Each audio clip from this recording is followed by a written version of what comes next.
On Christmas, my sister gave me a paternity test, so you remember you're not part of this family, while Dad laughed hysterically. Mom added, finally proving what we always knew. Brother sneered, time to face reality, outsider. So I gave Dad a black box, and when he opened it, his hands started to tremble. I still remember the exact moment my life changed forever. It was Christmas morning, 2023, and I was sitting in my childhood living room, surrounded by the familiar chaos of torn wrapping paper and the smell of Mom's cinnamon rolls baking in the kitchen. At 28, I thought I'd outgrown the excitement of Christmas morning, but there was something comforting about maintaining these family traditions. My name is Brandon, and I've always been the odd one out in the Johnson family. Where my sister Allison had Dad's piercing blue eyes and Mom's auburn hair, and my brother Trevor inherited Dad's tall, lanky frame and Mom's sharp wit, I somehow ended up with dark brown hair, hazel eyes, and a stockier build that made me look like I belonged to a completely different gene pool. Growing up, the jokes were constant but seemingly harmless. The milkman's kid, they'd tease, or maybe you're adopted. I'd laugh along, assuming it was just typical sibling ribbing. But as I got older, the comments became more pointed, more cruel. During family gatherings, relatives would make snide remarks about how I didn't look like a Johnson. In high school, when I struggled with math while Allison and Trevor excelled, Dad would shake his head and mutter, I don't know where you get it from, certainly not from me. Mom would just shrug and say, some people are just different, I suppose. The emotional distance grew over the years. When I graduated college with a degree in engineering, Dad barely looked up from his newspaper. When Allison got her liberal arts degree, he threw her a party. When Trevor landed his first job at a marketing firm, Dad couldn't stop bragging to the neighbors. When I got promoted to senior engineer at a tech company, earning more than both my siblings combined, the response was a lukewarm "That's nice, dear" from Mom. I tried to convince myself it didn't matter. I had my own life, my own apartment, my own success. But deep down, the constant feeling of being on the outside looking in wore on me. I craved their acceptance, their approval, their love, the kind they seemed to give so freely to Allison and Trevor. That Christmas morning started like any other. Allison, now 31 and a high school English teacher, was perched on the couch in her perfectly coordinated Christmas sweater, looking like she'd stepped out of a holiday catalog. Trevor, 25 and still living at home while finding himself, was sprawled on the floor in his pajamas, surrounded by expensive electronics that Dad had bought him. Mom, Linda, was bustling around in her festive apron, playing the perfect hostess. Dad, Robert, sat in his leather recliner like a king surveying his domain. The gift exchange proceeded normally at first. Allison gave Mom a spa day package, Trevor gave Dad a bottle of expensive whiskey, and I gave everyone thoughtful, personalized gifts that I'd spent weeks selecting. Their gifts to me were clearly afterthoughts, a generic gift card here, a random book there. Nothing that suggested they'd put any real thought into what I might actually want or need. Then Allison reached under the tree and pulled out a small, wrapped box. The kind of box that usually contained jewelry or something precious. She had a strange smile on her face as she handed it to me. This one's special, Brandon, she said, her voice dripping with false sweetness. I think it's something you really need to see. I unwrapped it carefully, my heart actually skipping a beat because for a moment, I thought maybe this was it. Maybe this was the gesture that would show me I was truly part of this family. Inside the box was a paternity test kit. The room went dead silent except for the Christmas music playing softly in the background. I stared at the kit, my brain struggling to process what I was seeing. Then Allison spoke again, her voice now cold and sharp. So you remember you're not part of this family. The words hit me like a physical blow. I looked up at her, expecting to see some sign that this was a cruel joke, but her face was stone cold serious. That's when Dad started laughing. Not a chuckle, not a nervous giggle, but full-blown hysterical laughter. He was doubled over in his chair, slapping his knee like this was the funniest thing he'd ever seen. Oh, that's rich. He wheezed between laughs. That's absolutely perfect, Allison. Mom chimed in then, her voice filled with a satisfaction that made my blood run cold. Finally proving what we always knew. Trevor, not to be outdone, looked up from his pile of gifts and sneered at me. Time to face reality, outsider. I sat there, holding this paternity test kit, feeling like the world had just shifted beneath my feet. This wasn't spontaneous cruelty, this was planned. They'd discussed this. They'd bought this kit specifically to humiliate me on Christmas morning. The three people I'd spent my entire life trying to win over had just delivered the most devastating blow they could think of, and they were enjoying every second of it. Use it, Allison said, leaning forward with gleaming eyes. Let's finally put this question to rest once and for all. Yeah, Trevor added, we're all dying to know just how much of an outsider you really are. Dad was still chuckling, wiping tears from his eyes. This is the best Christmas gift ever, Allison. Absolutely brilliant. Mom nodded approvingly. It's about time someone addressed the elephant in the room. I looked around at their faces, these people who were supposed to love me, supposed to be my family, and I saw nothing but contempt, amusement, and satisfaction at my pain. Something inside me broke in that moment, but something else also crystallized. A cold, calculating part of my brain that I'd never accessed before suddenly came online. I stood up slowly, still holding the paternity test kit. You know what? I said, my voice surprisingly steady. You're absolutely right. It's time we address the elephant in the room. I walked over to my coat, which was hanging by the door, and reached into the inner pocket. I pulled out a small black box, the kind that expensive jewelry comes in, and walked back to Dad's chair. Before we do my test, I said, handing him the box, I have one more gift for you, Dad. I think you should open it first. Dad took the box, still grinning from his earlier laughter. What's this, some kind of peace offering? He asked mockingly. Something like that, I replied. Why don't you open it and see? The room fell quiet again as Dad lifted the lid of the black box. Inside, nestled in black velvet, was a single sheet of paper, folded small. Dad unfolded it, and I watched as his face went from amused to confused to absolutely horrified. His hands started to tremble so violently that the paper was shaking. What is it, Robert? Mom asked, moving closer to look over his shoulder. Dad's face had gone completely white. He looked up at me with an expression I'd never seen before, pure, unadulterated terror. Where did you get this? He whispered. The same place I got the other copies, I said calmly. And the same place I got the photos. And the videos. Mom snatched the paper from Dad's trembling hands and read it. I watched as her face went through the same transformation, confusion, recognition, horror. She actually gasped and stumbled backward. What is it? Allison demanded. What's on that paper? I looked at my sister and brother, both of whom were now sitting up straight, sensing that something had shifted dramatically in the room. It's a DNA test, I said simply. But not the kind you were expecting. The paper in that box was the result of a paternity test I'd secretly conducted 6 months earlier. But I wasn't the subject being tested. Dad was. And the results showed that Trevor, the golden child, the baby of the family, the one who looked most like Dad, wasn't actually Dad's biological son. But that wasn't even the best part. The best part was how I discovered this information in the first place. You see, I work in tech, and I'm very good at what I do. When you're good at tech, you develop certain skills that extend beyond your day job. Skills that involve accessing information that people think is private. Skills that involve finding things that people thought were buried forever. About 8 months ago, I'd finally gotten tired of being treated like an outsider in my own family. I decided to do some digging, thinking maybe I'd find some old family documents or photos that would help me understand why I felt so disconnected from these people. What I found instead was so much better. I found Mom's old email accounts. All of them. Including the ones from 26 years ago that she thought had been deleted forever. The ones that contained a very steamy, very explicit correspondence with a man named Marcus Rivera. The correspondence was dated exactly 9 months before Trevor was born. The correspondence that included photos, lots of photos, and detailed discussions about their affair and how Mom was going to pass off Marcus's baby as her husband's. But Marcus wasn't just any random guy. Marcus Rivera was Robert's business partner and best friend. The man who had been Trevor's godfather. The man who had mysteriously moved across the country right after Trevor was born and had never been seen or heard from again. Once I had that information, it was easy enough to track down Marcus. He was living in California now, married with kids of his own, and apparently had no idea that he'd left a son behind in Ohio. The investigation process had taken me months of careful, methodical work. I'd started by creating fake social media profiles to connect with people who might have known Marcus during his time in Ohio. I'd combed through old business records, newspaper archives, and even high school yearbooks. Every lead I followed painted a clearer picture of what had really happened 26 years ago. Marcus Rivera hadn't just been Dad's business partner, he'd been his best friend since college. They'd started their construction company together, built it from nothing into a successful enterprise. Marcus had been the best man at Mom and Dad's wedding. He'd been at every family barbecue, every holiday gathering, every important milestone in their lives. Until suddenly, he wasn't. The emails I'd recovered painted a vivid picture of the affair. It had started innocently enough, Mom complaining about feeling neglected while Dad worked long hours building the business. Marcus offering a sympathetic ear, then a shoulder to cry on, then much more. The messages showed a passionate, intense relationship that had lasted 6 months. 6 months of secret meetings, elaborate lies to cover their tracks, and increasingly desperate declarations of love. But the most damning emails came toward the end of the affair. Mom had discovered she was pregnant, and the timing made it clear that Marcus could be the father. The messages showed her panic, Marcus's initial desire to tell Robert the truth, and Mom's desperate pleas for him to keep quiet. The final email in the chain was from Mom, telling Marcus that she'd convinced Robert the baby was his and that Marcus needed to disappear if he truly loved her. If you really care about me and Robert's friendship, you'll leave, she'd written. Let us have our family. Let Robert believe this baby is his. It's the only way we can all move on from this mistake.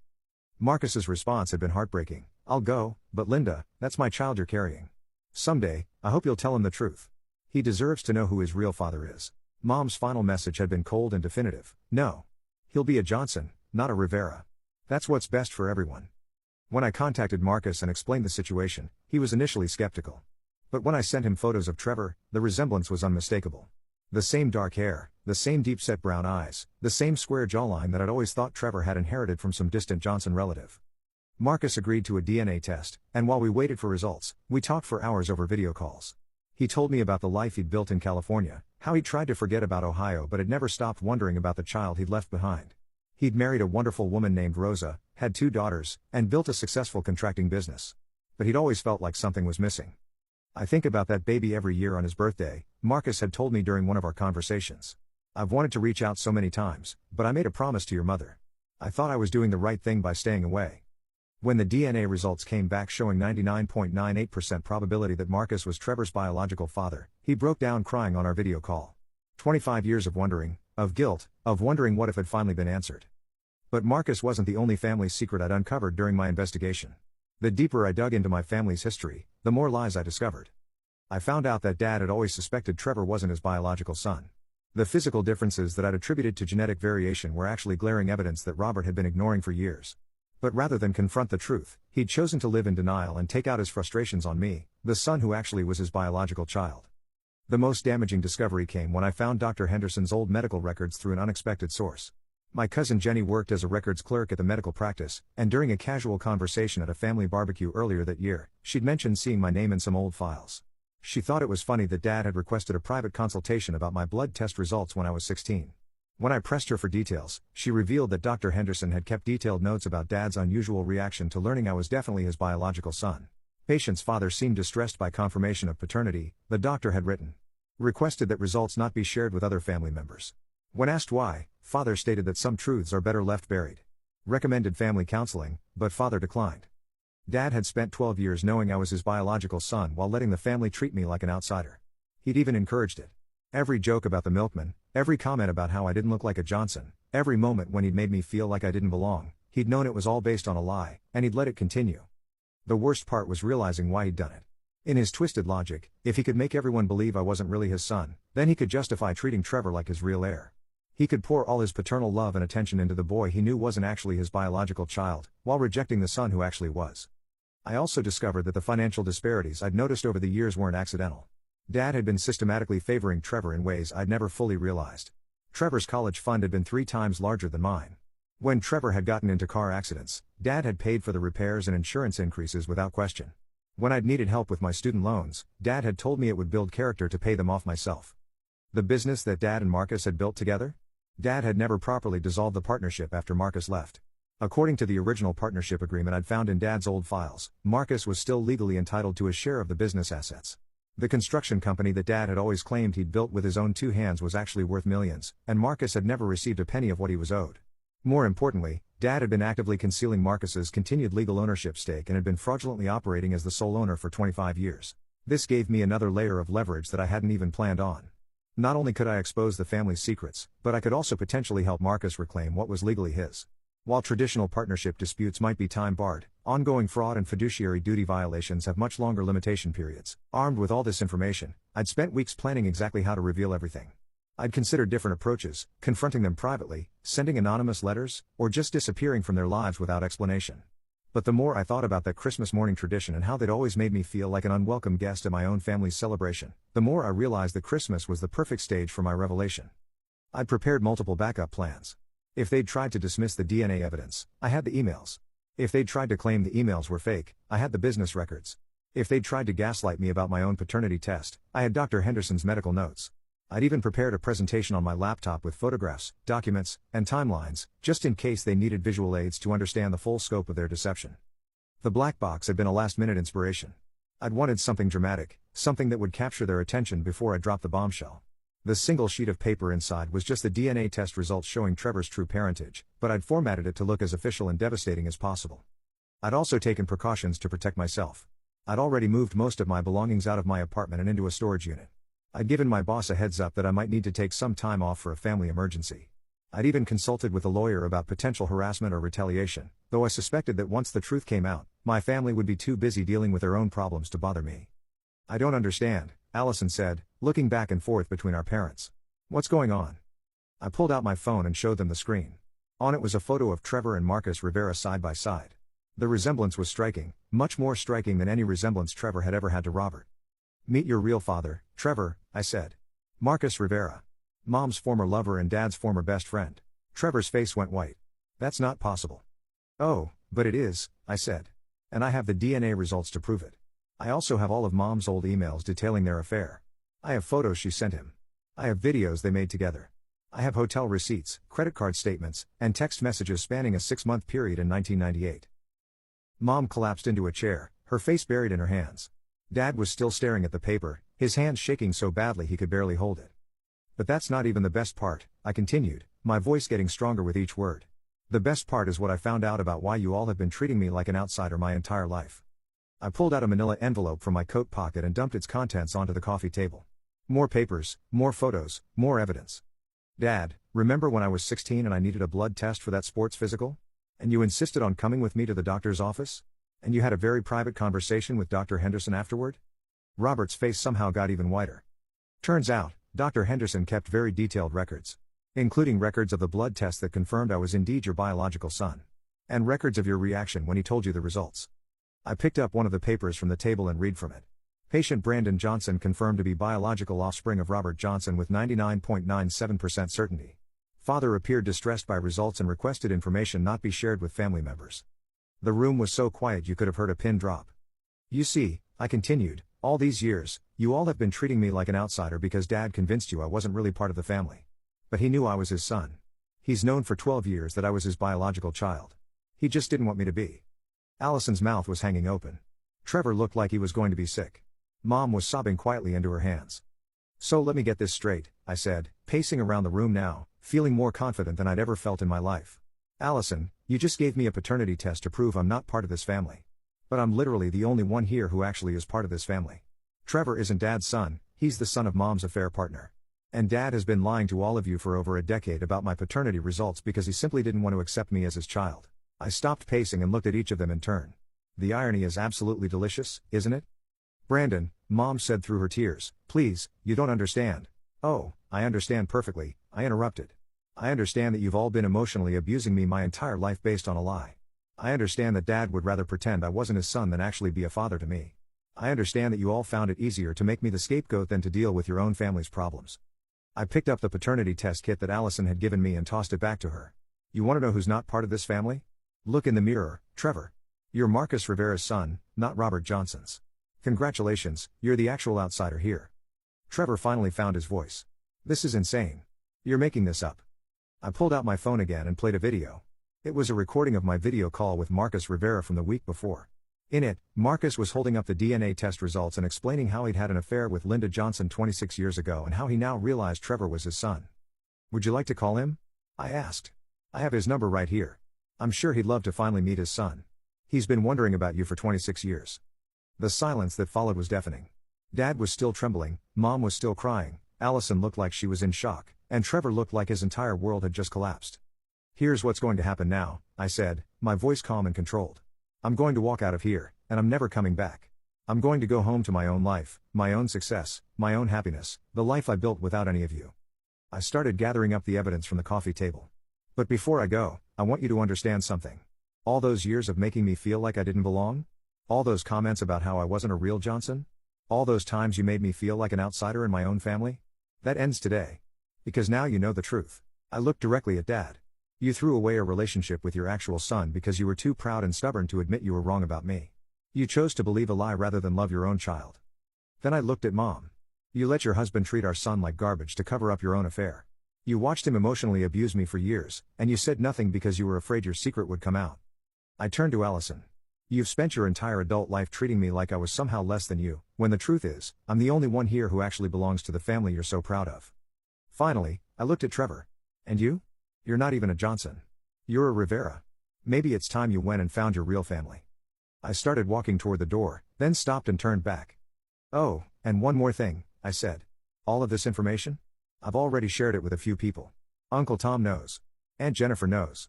Grandma knows. I thought they should understand why I won't be coming to family gatherings anymore. I also thought they should know why their Christmas cards should probably be addressed to the Rivera family from now on, at least where Trevor is concerned. The look of horror on Mom's face was worth every moment of pain they'd ever put me through. You told the whole family? She whispered.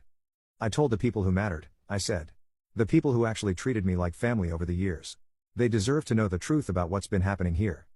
But that wasn't entirely accurate. I'd actually told them much more than just the family secret. I'd also shared some very interesting financial information that I discovered during my investigation. I also thought Uncle Tom should know about the business, I continued, watching Dad's face turn even whiter. You know, the construction company that you and Marcus started together? The one where Marcus is still legally entitled to 50% ownership? Uncle Tom's a lawyer, as you know, and he found it very interesting that you've been operating the business as sole owner for 26 years without ever buying out Marcus's share. Dad's mouth opened and closed like a fish gasping for air. Marcus is going to be very interested to learn that the business he helped build is now worth approximately $4.2 million, I said. That's money that rightfully belongs to him, plus 25 years of lost profits and fraudulent concealment. Uncle Tom thinks the fraud and fiduciary duty violations alone could result in a judgment of $3 million or more.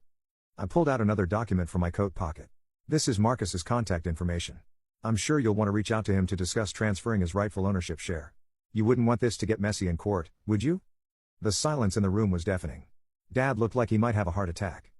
But wait, there's more, I said, feeling like a twisted game show host.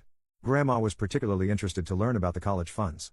You know, how Trevor's fund was 3 times larger than mine. And how Allison's was twice as large. Grandma had always assumed you were treating all your children equally. She was quite upset to learn otherwise. I looked directly at Allison. Speaking of college, Grandma also found it interesting that you've been teaching at Jefferson High for 8 years but never mentioned that you've been having an affair with a married principal, Mr. Thompson. The photos I found on your social media were quite revealing. I'm sure his wife will find them fascinating. Allison's face went ashen. You didn't? Oh, but I did, I said. Mrs. Thompson deserves to know what her husband has been up to. Just like Trevor deserved to know who his real father is. Just like I deserve to know that my own father has been lying about my paternity for 12 years. I turned back to Trevor. Your real father, Marcus, is actually a wonderful man. He's successful, kind, and he's been wondering about you for 25 years. He has 2 daughters who are excited to meet their half-brother. You're going to love them, and they're going to love you. Unlike this family, the Rivera family actually knows how to treat their relatives with love and respect. Trevor was crying now, overwhelmed by everything he was learning. I don't understand why no one ever told me. Because Mom was selfish and Dad was cowardly, I said bluntly. They chose their own comfort over your right to know your real family. They chose their own reputation over your happiness. They chose lies over love. I looked around the room one more time, taking in their devastated faces. You know what the really sad part is? All of this could have been avoided if you had just treated me like family. If you had just shown me the basic love and respect that every child deserves from their parents and siblings. Instead, you chose to make me the scapegoat for all of your problems. Mom finally spoke through her tears. Brandon, please, we can work this out. We can be a family again. I laughed, but there was no humor in it. A family? Linda, you're not my mother. You're the woman who gave birth to me and then spent 28 years making me feel unwanted. Robert, you're not my father. You're the man who knew I was his biological son but chose to reject me anyway. Allison, you're not my sister. You're a bully who just tried to humiliate me on Christmas morning. And Trevor, you're not even a Johnson. I opened the door and felt the cold December air on my face. The family I wanted never existed. The family I needed was never here. But the family I deserve is out there somewhere, and I'm going to find them. Brandon, wait. Dad called out, finally finding his voice. I'm sorry. I'm so sorry. I was wrong about everything. I turned back one last time. Robert, you had 28 years to be sorry. You had 12 years after you knew the truth about my paternity to make things right. You had countless opportunities to choose love over pride, truth over lies, family over your own ego. You chose wrong every single time. I stepped outside and started walking toward my car. Behind me, I could hear the family falling apart. Mom was sobbing hysterically. Allison was screaming at Trevor about something. Dad was trying to calm everyone down while dealing with his own panic about the business revelations. As I reached my car, I heard footsteps behind me. It was Trevor, running after me in his pajamas and bare feet. Brandon, wait, he gasped. I'm sorry. I'm so sorry for everything. I didn't know about any of this. I looked at him, this young man who I'd grown up thinking was my brother, who had participated in making me feel like an outsider, who I now knew was actually the outsider himself. Trevor, I said softly, you were just a kid for most of it. I don't blame you for believing what the adults told you. But you're not a kid anymore. You're 25 years old, and you've had plenty of opportunities to treat me better. You chose not to. But I can change, he said desperately. We can be brothers. Real brothers. We were never brothers, Trevor, I said. We don't share the same father. We barely share the same childhood, considering how differently we were treated. And after today, we definitely don't share the same future. I got in my car and rolled down the window. Your real father is a good man, Trevor. Give him a chance. Give yourself a chance to be part of a family that will actually love you for who you are, not who they want you to be. What about you? He asked. What are you going to do? I started the engine. I'm going to build the life I should have had all along. I'm going to find people who value me, who appreciate me, who treat me like family because they want to, not because they have to. Will I ever see you again? I looked at him standing there in the snow, in his pajamas, crying like the lost child he'd always been. Despite everything, I felt a moment of pity for him. He was as much a victim of our parents' lies as I was, just in a different way. Maybe someday, I said. When you've figured out who you really are and where you really belong. When you're ready to have a relationship based on honesty instead of the lies we grew up with. I don't know how to do that, he admitted. Start by calling your real father, I said. His name is Marcus Rivera, and his number is in that envelope I left on the coffee table. He's been waiting 25 years to meet you. I opened the door and stepped outside into the cold December air. Behind me, I could hear Mom breaking down completely, Dad's chair creaking as he rocked back and forth, and Allison and Trevor starting to argue with each other. As I walked to my car, I felt something I hadn't felt in years, free. For the first time in my life, I wasn't carrying the weight of trying to earn their love or acceptance. I wasn't wondering what I'd done wrong or how I could be better. I wasn't feeling like an outsider looking in. The truth was, I'd never been the outsider.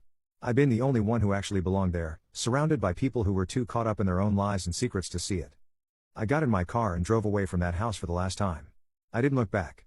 I didn't feel sad. I felt liberated. 6 months later, I heard through the family grapevine that Trevor had reached out to Marcus Rivera and was building a relationship with his biological father. Apparently, Marcus was thrilled to finally know his son and was helping Trevor figure out his identity and his place in the world. I also heard that Mom and Dad were in marriage counseling, trying to work through 26 years of lies and deception. Allison had apparently become the family mediator, trying to hold everyone together while dealing with her own guilt about how she'd treated me over the years. As for me, I bought a house in a different state and started fresh. I built new relationships with people who valued me for who I was, not who they thought I should be. I found love with someone who thought I was amazing exactly as I was. I advanced in my career and found success that had nothing to do with trying to prove myself to people who would never appreciate me anyway. The best part was that I finally understood something important. Being rejected by people who were never capable of loving you properly isn't actually a loss. It's a gift. It's the universe's way of clearing the path for you to find people who will. That Christmas morning, when Allison handed me that paternity test, she thought she was delivering the ultimate insult. What she actually did was hand me the key to my freedom. She forced a truth that had been buried for years to come to light, and in doing so, she freed me from a lifetime of trying to earn love from people who were never going to give it. The black box I gave Dad that morning contained more than just DNA results. It contained the end of their power over me. It contained the truth they'd all been hiding from. It contained the beginning of my real life, the life where I was valued, appreciated, and loved exactly as I was. Sometimes the best revenge isn't getting back at people who hurt you. Sometimes the best revenge is discovering that you never needed them in the first place. Sometimes the best revenge is simply walking away and building a better life without them. That's exactly what I did. And I've never been happier. The last thing I heard was that Dad had tried to reach out to me through a mutual acquaintance, wanting to make things right. But there was nothing to make right. The damage was done, and more importantly, I'd moved on to something infinitely better. Some bridges are meant to be burned. Some families are meant to be left behind. Some doors are meant to be closed forever. That Christmas morning, my sister thought she was showing me that I didn't belong to their family. What she actually showed me was that their family didn't deserve to have me in it. And that made all the difference.